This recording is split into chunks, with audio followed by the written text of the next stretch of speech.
Mga katrops, welcome back ulit sa aking channel, Sports React PH.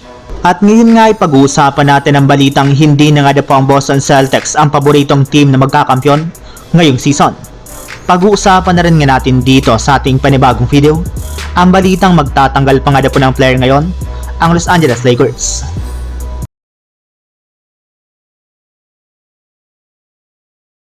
Bago pa man nga po mga katrops magsimula ang season, ay pinanindigan na nga po ng ESPN na ang Boston Celtics pa rin nga po magkakampyon ngayong taon kahit wala man silang ginawang malaking move sa kanilang lineup.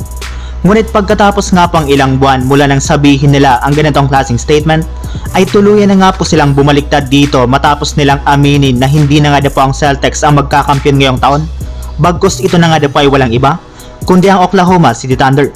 Sa kasalukuyang ipinapakitang performance nga po ngayon ng Celtics, ay mukhang mas lalong nadaragdagan nga po ang kahinaan ngayon ng kanilang team at mas madali na nga po silang nache-checkmate ngayon ng kanilang mga kalaban, hindi kagaya sa OKC Thunder na patuloy na nagdudumina sa kanilang mga laro. Kumpara nga po sa Boston Celtics na sobrang nahihirapan na manalo laban sa malalakas na team, ibang-iba nga po ang OKC ngayon dahil kahit man nga po kulang ang kanilang mga players ay nagagawa pa rin nga po nila na magkaroon ng win streak na siyang dahilan bakit sila magkakaroon ng napakalaking chance na magkampiyon ngayong taon. Samantala, punta naman tayo sa ating sunod na pag-uusapan sa balitang magtatanggal pa nga po ng player ngayon, ang Los Angeles Lakers. Bagamat man nga po hindi ganon kalaking pangalan ang nakuhang big man ng Lakers ngayong araw na si Alex Len, ay nagtrending para naman nga po ito sa social media. Since sa wakas nga po mga katrops ay magkakaroon na nga po sila ng isang legit na big man na may pangpapalit kay Christian Wood na napakatagal nang hindi naglalaro.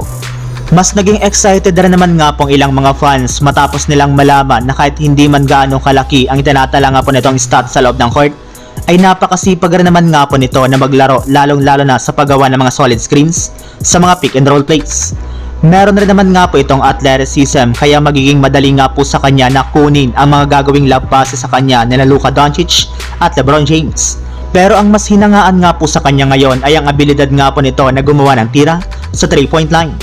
At kasabay nga po mga katrops ng pagkakakuha ng Lakers kay Alex Len, ay may lumabas na naman nga pong balita na malaki pa nga po ang posibilidad na tanggalin pa ni Rob Pelinka si Cam Reddish kapag natapos ang investigasyon ng NBA sa reklamo ng Charlotte Hornets sa kanilang ginawang trade sa pagitan ni Dalton Knecht at Mark Williams.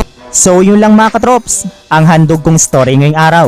Sana nag-enjoy kayo, please like and subscribe my YouTube channel, Sports React PH, para sa iba pang story at update patungkol sa NBA. Kita-kits muli sa ating susunod na video.